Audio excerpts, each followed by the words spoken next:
Get your ghetto ass out of my hotel before I call the cops. Derek Walsh snatched the black card from Maya Richardson's fingers and slammed it onto the marble floor. His polished Oxford ground down hard, twisting the $5,000 limit Centurion card under his heel like a cigarette butt. "This is embarrassing for everyone," he sneered, loud enough for the lobby to hear. "Whatever corner you got this fake card from, take it back." The front desk clerk, Sarah, giggled nervously. "Should I get the mop? That card probably has diseases on it." Maya's canvas sneakers didn't move. Her faded jeans and white cotton shirt had apparently triggered every racist instinct these people possessed. 11:47 p.m. glowed on the lobby's digital clock. Tonight, they witnessed employees who had no idea they were destroying their own careers with each cruel word. Have you ever been called trash in a place where you owned everything? Maya bent down slowly, picking up her trampled card. The black metal felt warm from Derek's shoe print. She straightened, sliding it into her worn leather messenger bag without a word. "I have a penthouse reservation," she said quietly, placing her phone on the marble counter. The confirmation email glowed on the screen. Sterling Grand Hotel, Penthouse Suite 4501. Guest, Maya Richardson. Derek barely glanced at it. "Anyone can Photoshop this garbage. You think we're stupid?" Behind him, Sarah typed frantically on her computer. "I'm checking our system now. There is a Maya Richardson registered, but—" She looked up at Maya, then back at Derek. "This can't be right." "What can't be right?" Maya asked. "Well, the real Maya Richardson would be—" Sarah gestured vaguely. "Different. Important, you know?" Derek leaned over the counter, his voice dripping with condescension. "Let me break this down for you, sweetheart. This is a 5-star establishment. We host Fortune 500 CEOs, A-list celebrities, foreign diplomats. Look around." He gestured at the crystal chandeliers, the imported Italian marble, the hand-carved mahogany reception desk. "You see anyone else here dressed like they just rolled out of a Walmart parking lot?" Maya checked her phone. 11:52 p.m. 8 minutes until her conference call with Yamamoto Industries in Tokyo. 8 minutes to close a $200 million manufacturing deal that had taken 6 months to negotiate. The lobby's atmosphere shifted as other guests became aware of the confrontation. An elderly white couple in designer evening wear whispered behind jeweled hands. A business executive in a $1,000 suit paused his phone conversation to watch the spectacle. A young woman in the seating area, Jennifer Kim, discreetly started filming with her phone. She opened Instagram Live, whispering urgently, "Y'all, I'm witnessing some serious discrimination at this fancy Chicago hotel right now. This is insane." The viewer count climbed, 47, 89, 156. Derek turned back to Maya, his confidence growing with each passing second. "I've been working in luxury hospitality for 8 years. I can spot a scammer from across the lobby. The way you walk, the way you talk, that cheap bag you're carrying, it's all wrong." He pointed at her canvas sneakers. "You know what those shoes tell me? They tell me you take the bus. They tell me you shop at thrift stores. They tell me you've never seen the inside of a place like this except maybe cleaning it." Sarah giggled behind her hand. "Derek, you're terrible, but also not wrong." Maya opened her messenger bag slightly, revealing the corner of her first-class United boarding pass. Chicago to Tokyo, departing at 6 a.m. The flight that would seal the Yamamoto deal. Next to it, the edge of her black American Express Centurion card, the one Derek had just destroyed. "I understand you're busy," Maya said, her voice steady. "But I really do need to check in." Derek's laugh was sharp and cruel. "Busy? Lady, I've got time. I've got all the time in the world to explain reality to you." He leaned closer, his breath smelling of coffee and arrogance. "This isn't some community center where you can just walk in and demand things. This is private property, my property to protect." Patricia Wong, the assistant manager, emerged from the back office carrying a stack of reports. Derek immediately grabbed her arm, his voice loud enough to carry across the marble lobby. "Pat, we've got a situation here. Someone's trying to scam their way into the penthouse with fake documents and a sob story." Patricia's eyes swept over Maya from head to toe. The judgment was instant and complete. Her lip curled slightly as she took in the faded jeans, the simple white shirt, the worn messenger bag. "Ma'am, I'm going to need to see some real identification. And I mean government-issued photo ID that proves you can afford a $2,800 per night suite." The Instagram Live viewer count hit 312. Comments started flooding in. "This is 2025 and we are still dealing with this? Someone needs to check this hotel ASAP. At Sterling Hotels, your staff is racist F. Call the manager now. This woman deserves better." Maya pulled out her driver's license. Patricia examined it like she was a forensics expert, holding it up to the light, checking the hologram, even smelling it. "This could be fake too," Patricia announced loudly. "Identity theft is a serious crime. Derek, should we call the police now or wait for security?" Derek nodded sagely. "Good thinking. We can't be too careful these days. Some people will try anything for a free night in luxury." He pulled out his phone and started dialing. "Chicago PD? Yes, this is Derek Walsh, night manager at the Sterling Grand Hotel. We have a suspected fraud situation. The digital clock read 11:54 p.m. 6 minutes remaining." Maya watched Derek's performance, his theatrical concern for hotel security. She noticed how he kept glancing at the other guests, making sure his authority was on full display. This wasn't just discrimination. This was entertainment for him. Sarah leaned over to Patricia. "Should I cancel the penthouse reservation? Open it up for someone who actually belongs here?" "Absolutely," Patricia replied. "No point holding a room for someone who clearly can't afford it." Maya's phone buzzed. A text from her assistant. "Yamamoto Industries calling in 6 minutes. Conference room reserved. Are you ready?" She looked up at Derek and Patricia, both standing with their arms crossed like sentries guarding a castle. Behind them, Sarah was already typing, presumably canceling her reservation. In the seating area, Jennifer's live stream had exploded to over 800 viewers. The comments were a mix of outrage and support, but the damage was spreading beyond this lobby. "I'm ready," Maya whispered to herself, checking the time once more. 5 minutes and counting. 11:55 p.m. Derek snapped his fingers toward the lobby's corner. "Marcus! We need you up here." Security Chief Marcus Thompson emerged from behind a marble pillar, his 6-foot frame cutting an imposing figure in the Navy uniform.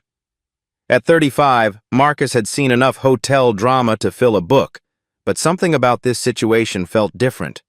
Wrong. "What's the problem, Derek?" Marcus asked, his eyes scanning Maya's face. There was something familiar about her, but he couldn't place it. "We've got someone trying to scam their way into the penthouse," Derek explained, his voice carrying across the lobby like a town crier. "Fake documents, fake cards, the whole 9 yards. She's been here 20 minutes, refusing to leave." Derek gestured dramatically at Maya. "Look at her, Marcus. Does she look like penthouse material to you? I mean, seriously look." Marcus looked down at Maya. "Ma'am, I'm going to need you to come with me." "Officer Thompson," Maya said quietly, reading his name tag.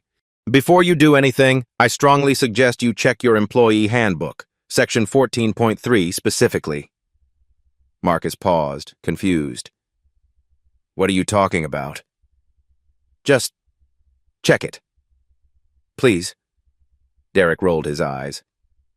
"She's trying to confuse you with legal mumbo-jumbo. Classic scammer tactic. They watch YouTube videos about tenant rights and think they know the law." Jennifer's live stream had exploded to 1,847 viewers. She held her phone steady, whispering urgently to her audience, "This is getting crazy, y'all." They called security on this woman for literally nothing. The racism is so blatant I can't even... The comments were multiplying faster than she could read. Record everything. This hotel about to get dragged. Someone call the news stations. Sterling. Hotel racism needs to trend. Where are the civil rights lawyers when you need them? I'm never staying at Sterling hotels again. This is disgusting in 2025. Patricia grabbed Maya's phone from the counter. Let me take a closer look at this so-called reservation. She scrolled through the email, her frown deepening. This is sophisticated. Whoever made this fake really knew what they were doing. Look at these details, Patricia continued, holding up the phone. Professional email format, correct hotel letterhead, even the right confirmation number structure. But we know it's fake because... She gestured at Maya again. Because look at her. It's not fake, Maya said simply. Sure it's not, Patricia snorted. And I'm Oprah Winfrey. Derek, should we call the police now? This is clearly criminal fraud. Derek was enjoying himself now, playing to his audience of hotel guests and live stream viewers. You know what I love about my job? Protecting honest, paying customers from people who think they can just walk in here and take what they want. He gestured toward the elderly couple in evening wear. Mr. and Mrs. Henderson have been staying with us for 15 years. They pay $3,000 a night and never cause problems. They dress appropriately. They respect our establishment. Mrs. Henderson shifted uncomfortably in her seat, but her husband nodded approvingly. Derek continued his performance, his voice growing louder and more theatrical. But then you get people who think they can waltz in here with their fake documents and their attitude, demanding penthouse suites like they own the place, like they deserve something they clearly can't afford. He pointed at Maya's messenger bag. You see that bag? I've seen better luggage at a gas station. And those shoes? Those are work shoes, manual labor shoes, not penthouse shoes. Sarah giggled from behind the counter. Derek, you're so bad. But you're not wrong, though. Maybe she does own the place, called out a voice from across the lobby. Everyone turned. A young black man in a business suit was walking toward them, having just entered through the revolving doors.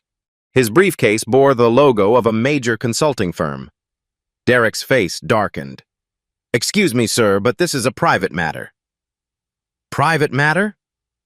The man laughed, looking around at the crowd of onlookers and phones recording.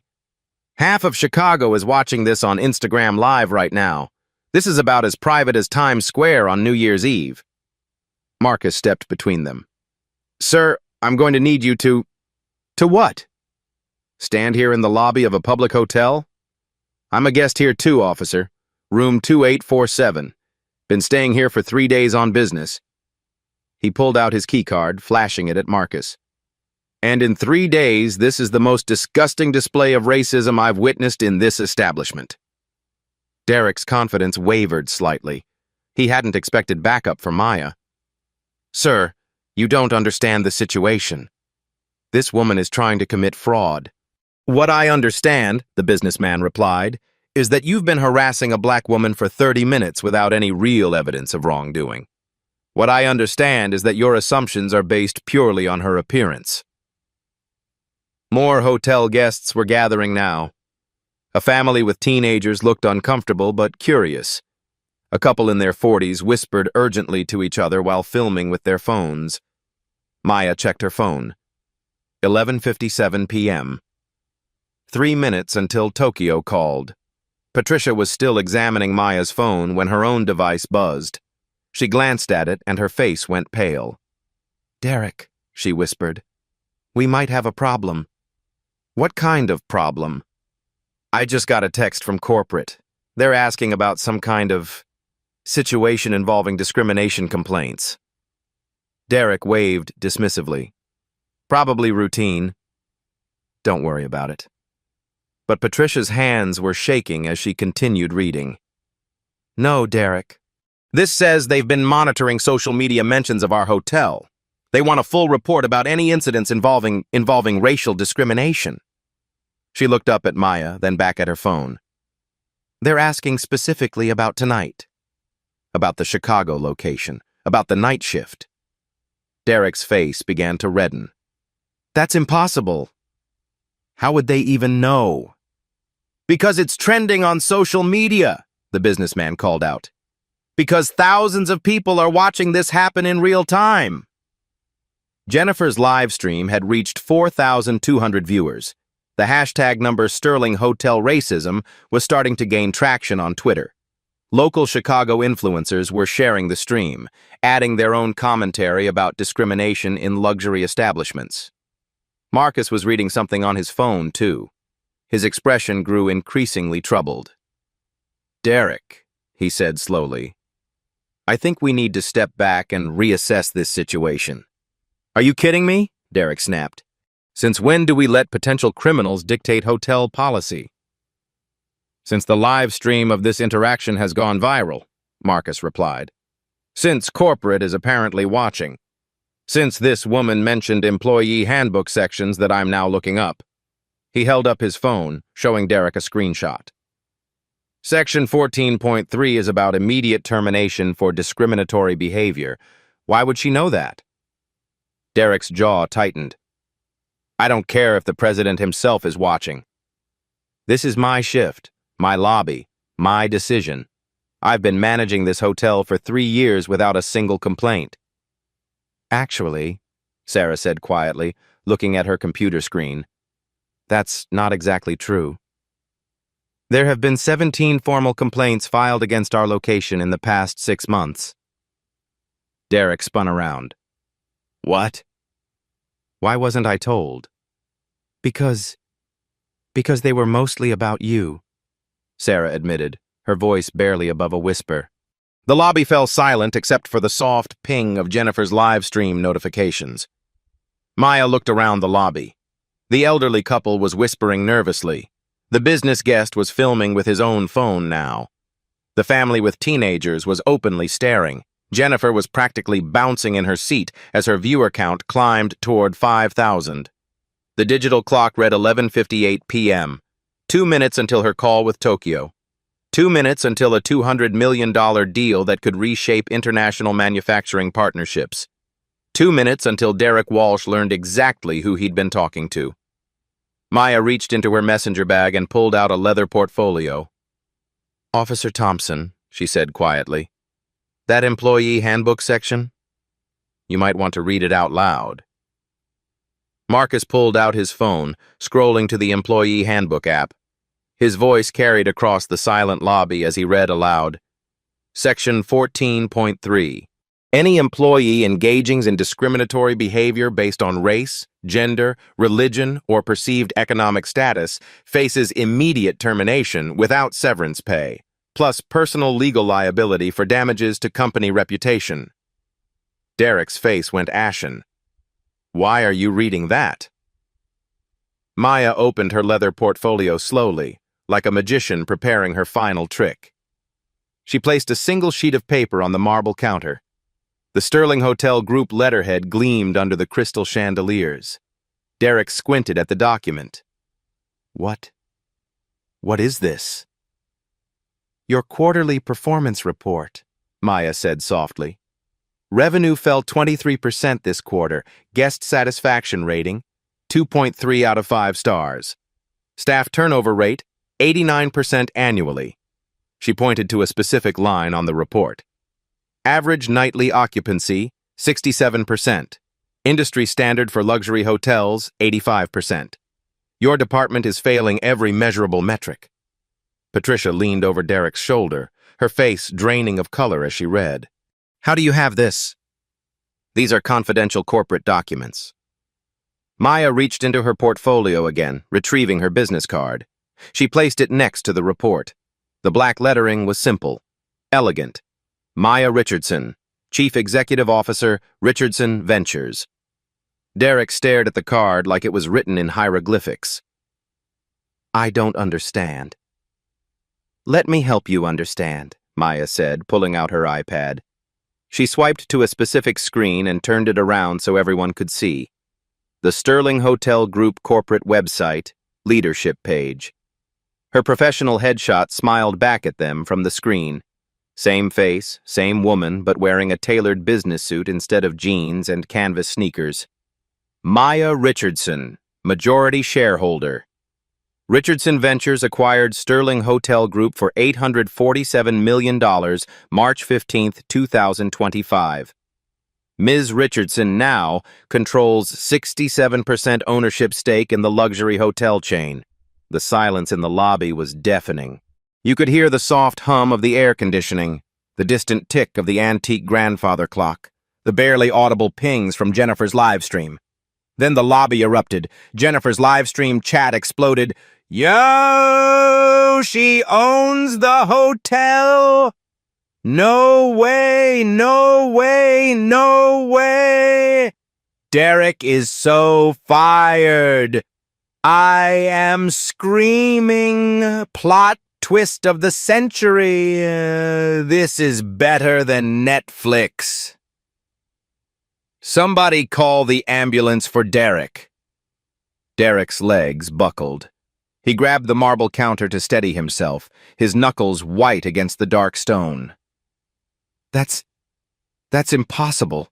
You can't be. I can't be what, Derek? Maya asked, her voice still calm as glass. I can't be successful? I can't own a billion-dollar company? I can't afford a penthouse suite in my own hotel? She gestured at her simple outfit. Or do you mean I can't look like this and still be your boss's boss's boss? Marcus stepped back, his hand moving instinctively to his security radio. Not to call for backup, but because his training was screaming at him that he'd just witnessed a career-ending disaster.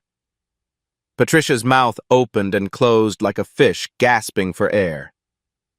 Ma'am, if we had known, there was no way to identify. You weren't wearing. I wasn't wearing what? Maya interrupted gently.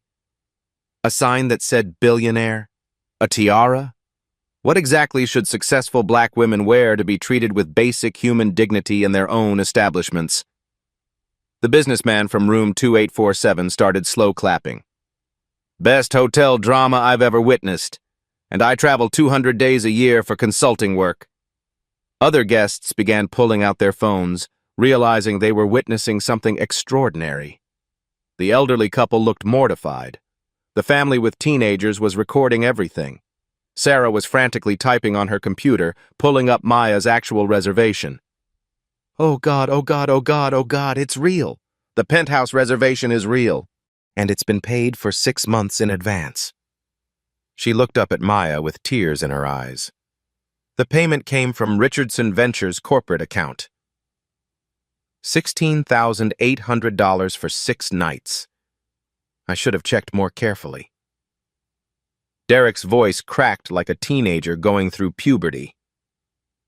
Ma'am, if you had just told us who you were— I did tell you who I was, Maya replied, her tone never rising above conversational level. I told you I was Maya Richardson with a confirmed reservation. You decided that wasn't enough based on my appearance. She pulled out another document from her portfolio. This is the acquisition agreement. March 15th, 2025. Richardson Ventures purchased Sterling Hotel Group for $847 million cash. We now own 847 properties in 23 countries. Maya pointed to Derek's name tag. Derek Walsh, employee ID 4471. You work for me. She turned to Patricia. Patricia Wong, employee ID 4203. You work for me. She looked at Sarah. Sarah Mitchell, employee ID 4892. You work for me. Derek tried to straighten up, attempting to salvage some dignity. Ma'am, there's been a terrible misunderstanding. If you could just— Maya held up her hand. The only misunderstanding, Derek, was yours. You assumed a black woman in casual clothes couldn't possibly belong in your hotel. You made that assumption in front of witnesses, on camera, and with spectacular confidence. She checked her phone. 11:59 p.m. Before I take my conference call with Tokyo in 60 seconds, let me share why I'm really here tonight. Maya pulled out a printed email chain from her portfolio.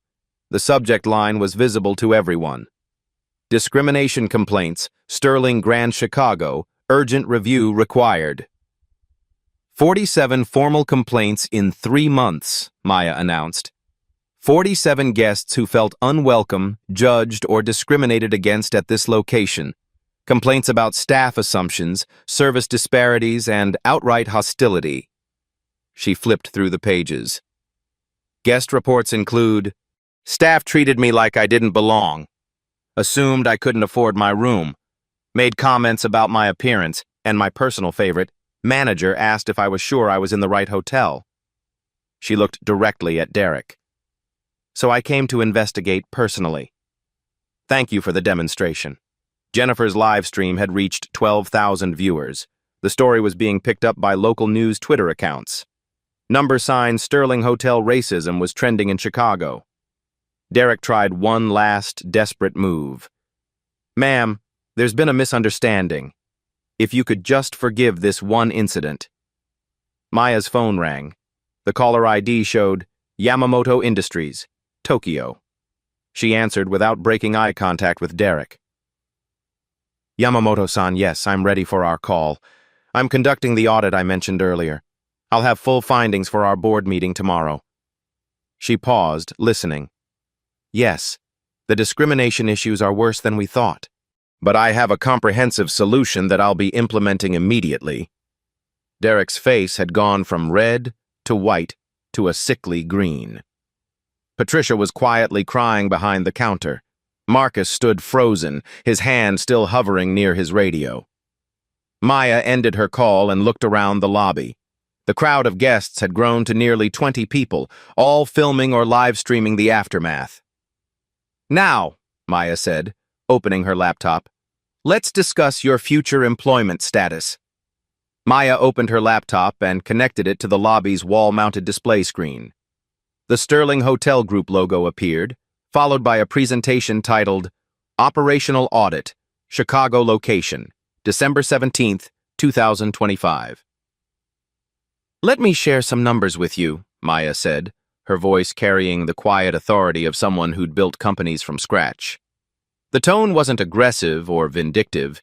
It was the calm professionalism of a CEO delivering quarterly results to shareholders. Derek stared at the screen in growing horror as Maya began her presentation. This wasn't just embarrassment anymore. This was his entire career unraveling in real time, broadcast to thousands of strangers on the internet. The first slide appeared with stark white text on a black background. Sterling Grand Chicago's monthly revenue had dropped from $1.8 million to $1.2 million over the past year. Guest satisfaction scores had plummeted to 2.3 out of 5 stars, while the industry standard for luxury hotels remained 4.2. Staff turnover had reached 89% annually. These numbers tell a story, Maya continued, advancing to the next slide. They tell the story of a hotel where guests don't feel welcome, where employees don't want to work, and where management has lost control of basic service standards. Patricia gripped the marble counter, her knuckles white. She'd seen some of these metrics before in corporate emails, but seeing them displayed publicly like this made the failure impossible to ignore. Derek Walsh, Maya said, turning to face him directly. Night manager, employee ID 4471, annual salary $54,000. In the past 6 months, 23 formal complaints have been filed specifically about interactions with you. Derek's face went ashen. That's not possible. I would have been told. You were told, Maya interrupted, clicking to another slide. 17 written warnings were issued to your personnel file. Your supervisor attempted corrective coaching sessions 4 times. Your last performance review rated you 1.8 out of 5 stars. She paused, letting the numbers sink in. Your department's guest satisfaction scores are the lowest in our entire North American portfolio. Guests specifically mention feeling unwelcome, judged, and discriminated against during night shift interactions. Jennifer's live stream had exploded to over 15,000 viewers. Comments were flowing so fast, the text appeared as a blur. She's destroying them with facts. This is better than court TV. Derek bout to update his resume. Receipts queen. I can't stop watching. Maya turned to Patricia.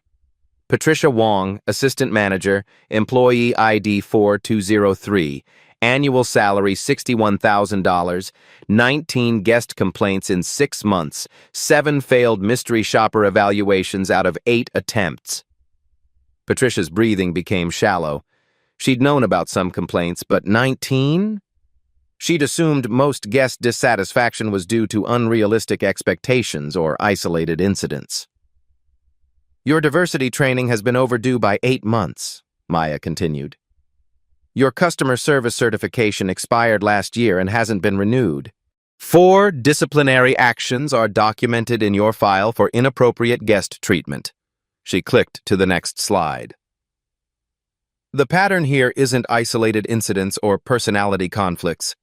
This is systematic discrimination that has created a hostile environment for guests and employees alike. Maya walked closer to the counter, her voice remaining calm but carrying unmistakable authority. When I acquired Sterling Hotel Group 6 months ago, this Chicago location was flagged as our highest-risk property for discrimination lawsuits. Our legal department estimated potential damages at $2.3 million from pending cases. Derek tried to interrupt. Ma'am, surely those numbers are inflated. 3 federal cases are moving forward, Maya continued without acknowledging his interruption. Our attorneys estimate settlement costs could reach $5.7 million if we lose. That's assuming no additional cases are filed. She gestured toward Jennifer's phone, still live streaming to thousands. After tonight's performance, broadcasted to over 15,000 witnesses, our legal exposure has increased exponentially. The businessman from room 2847 shook his head in amazement. In 20 years of corporate consulting, I've never seen a more thorough public audit. This is like watching a masterclass in crisis management. Maya advanced to another slide showing the corporate hierarchy. Derek Walsh reports to Regional Manager Janet Davis, who reports to Vice President Michael Carter, who reports to Executive Vice President Sarah Kim, who reports directly to me. She let that information settle before continuing. When you disrespected me tonight, you weren't just insulting a guest. You were publicly humiliating the owner of your company in front of thousands of witnesses. Every person watching this live stream now associates Sterling Hotels with racism and discrimination. Derek's hands were trembling. Sweat beaded on his forehead despite the lobby's perfect climate control. Ma'am, please, I have a family. I have a mortgage. I didn't know who you were. You didn't know I was the owner, Maya agreed. But you did know I was a human being who deserved basic respect. You made conscious choices about how to treat me based solely on my appearance and your own biases. She clicked to display the employee handbook section they'd discussed earlier. Section 14.3 is very clear about discriminatory behavior. Immediate termination without severance, plus personal legal liability for reputational damages. Maya closed her laptop and walked to the center of the lobby, positioning herself where everyone could see her clearly. The crystal chandeliers cast dramatic shadows, and for a moment, she looked less like a tired traveler and more like the Fortune 500 CEO she actually was. Derek Walsh, Patricia Wong, you have 3 choices, and I need your decisions immediately. She held up one finger. Choice 1, immediate resignation. You leave quietly tonight. I provide neutral employment references that don't mention this incident. You keep whatever professional reputation you have left. 2 fingers. Choice 2, termination for cause. This incident goes on your permanent employment record. No references from Sterling Hotels. Possible civil litigation for the brand damage you've caused. Future employers will see discrimination-related termination when they call for references. 3 fingers. Choice 3, corporate investigation. Full human resources review that takes 3 to 6 months. Media attention. Legal depositions. Your names are permanently attached to this incident in public records and news articles. The lobby fell completely silent. Even Jennifer's live stream chat seemed to pause as viewers waited for the response. You have 60 seconds to decide, Maya announced, checking her phone. I have 3 more Sterling properties to visit tonight for similar audits, and I don't have time for extended deliberations. Derek's voice cracked when he finally spoke. Ma'am, surely there's some middle ground. Some way to handle this privately. I've been with the company for 3 years. I've worked holidays, overtime, covered for other managers. Maya pulled out a thick folder from her portfolio. Derek, this contains documentation of every complaint filed against you. Most guests didn't pursue their concerns because they didn't want the hassle of fighting a large corporation. They just took their business elsewhere and warned their friends about Sterling hotels. She opened the folder, revealing dozens of printed emails and complaint forms. Guest reports include comments like, "Staff treated me like I didn't belong. Manager assumed I couldn't afford my room. Made inappropriate comments about my appearance, and asked if I was sure I was in the right hotel." Patricia stepped forward, mascara streaking down her cheeks. Ms. Richardson, I'm so sorry. I was following Derek's lead. I thought I was supporting my supervisor. I never meant for this to escalate. Patricia, you're both adults who made conscious decisions, Maya replied firmly. You chose to treat me with contempt and disrespect. The fact that I happen to own this company is irrelevant. You would have treated any black woman in casual clothes exactly the same way. Sarah's voice came from behind the counter, small and frightened. What about me, ma'am? Am I being fired too? Maya turned to study the young woman. Sarah, you're 24 years old. You followed orders from your supervisors, but you also participated in humiliating a guest. You laughed when Derek made cruel comments. You suggested my credit card had diseases. Sarah's face crumpled. I was just trying to fit in. I didn't want Derek to think I wasn't loyal to the team.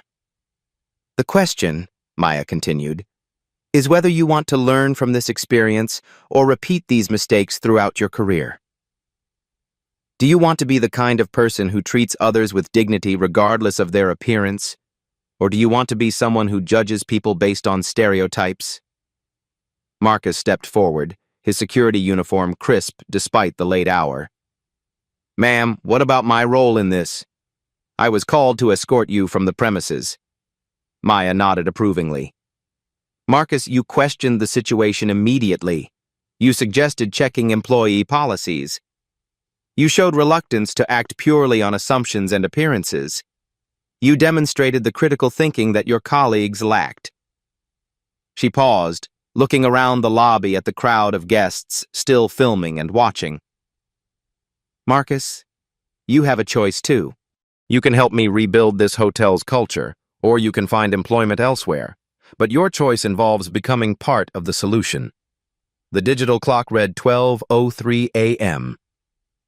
Time is up, Maya announced with the finality of a judge delivering a verdict. Derek Walsh, what is your decision? Derek's voice came out as barely a whisper. I choose to resign. His hands shook as he pulled his name badge from his jacket and placed it on the marble counter. The small piece of plastic and metal seemed to echo in the silent lobby. Maya nodded once. Patricia Wong, your decision? Resignation, Patricia choked out, her mascara-streaked face crumpling as she removed her own badge. I'm so sorry. I'm so incredibly sorry. Your apologies are noted, Maya replied without emotion.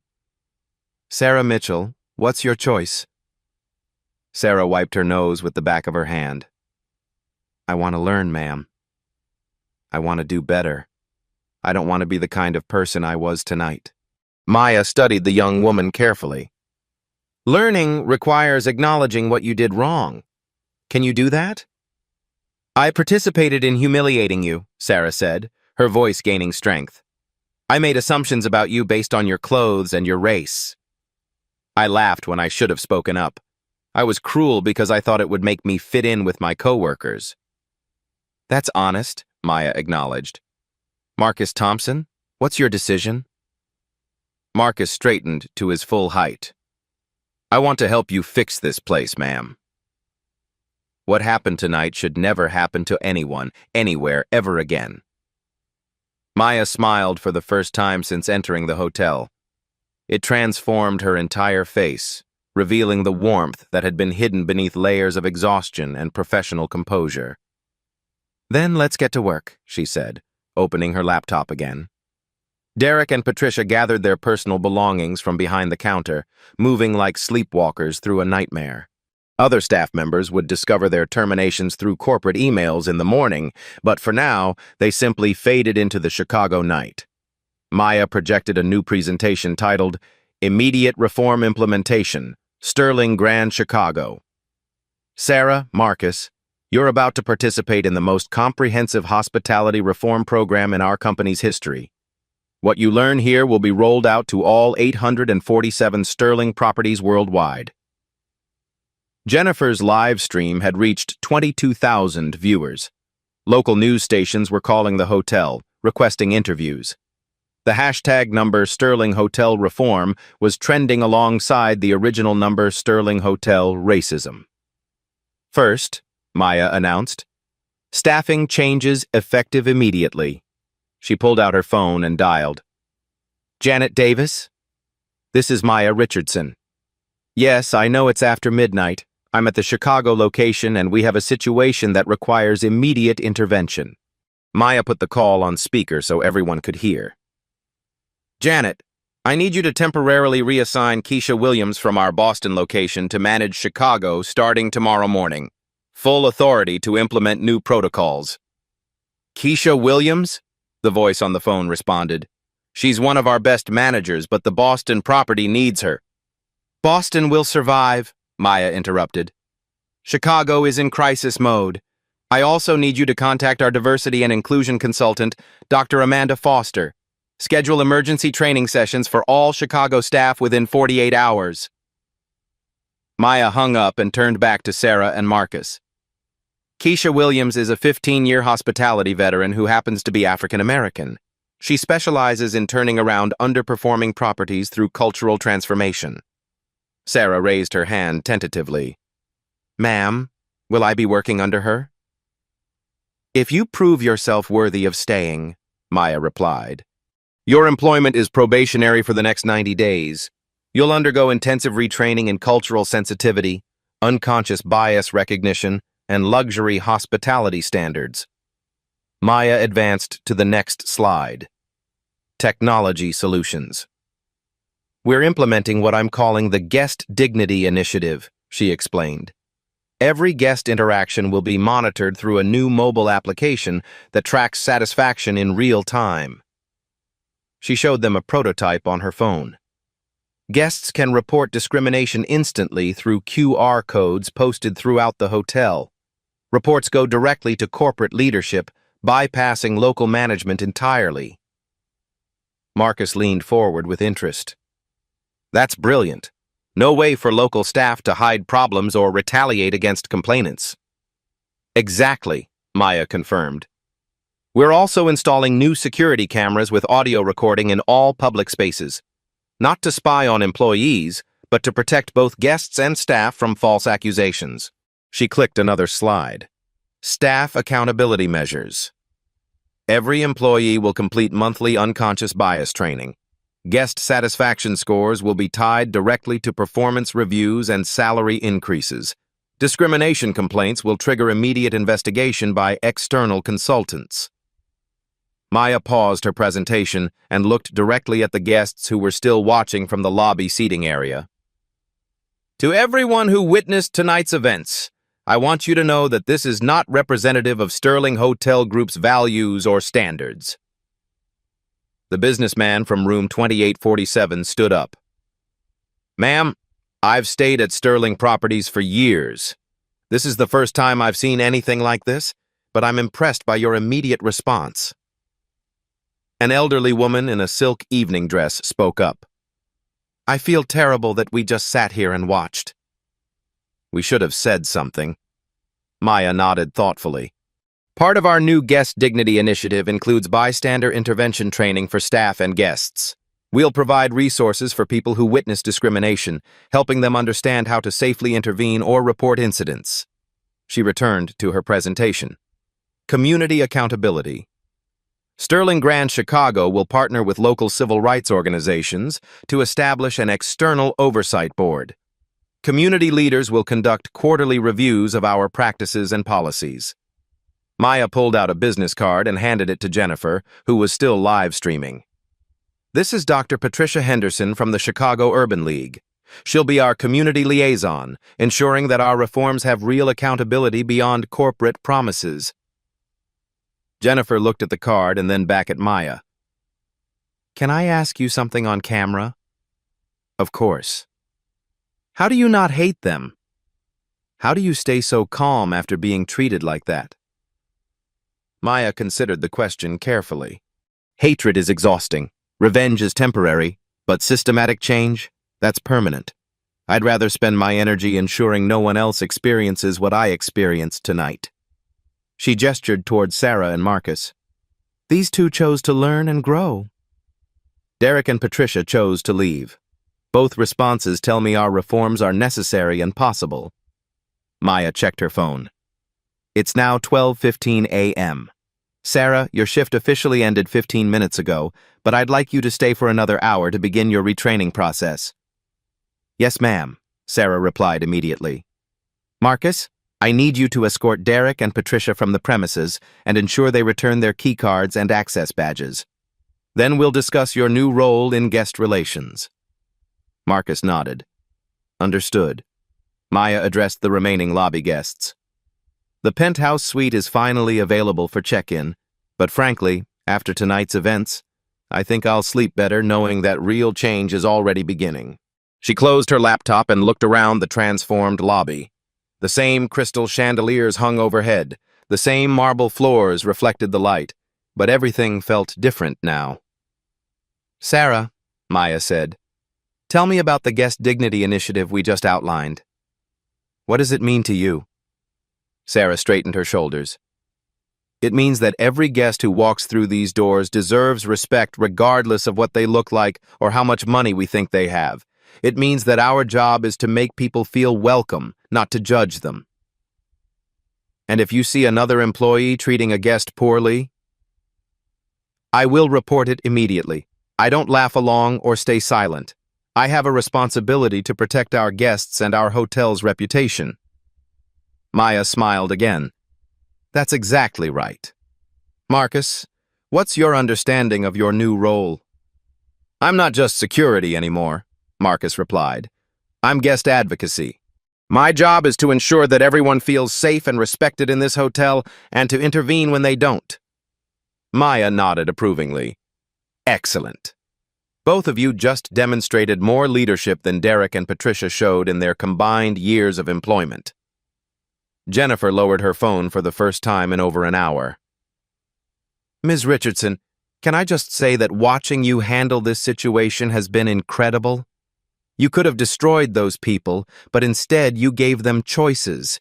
You could have screamed and threatened lawsuits, but instead you implemented solutions. Jennifer, what's your last name? Maya asked. Kim. Jennifer Kim. Jennifer Kim, would you be interested in a job in our corporate communications department? We need people who understand the power of social media and authentic storytelling. Jennifer's mouth fell open.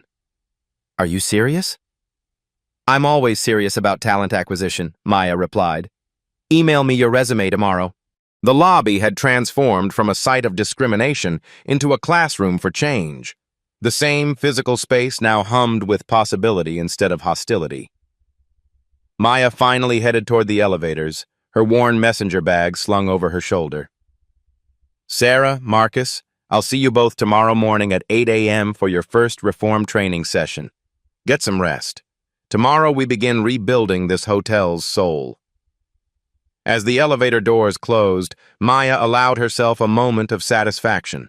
The penthouse suite was waiting, but more importantly, real change was beginning.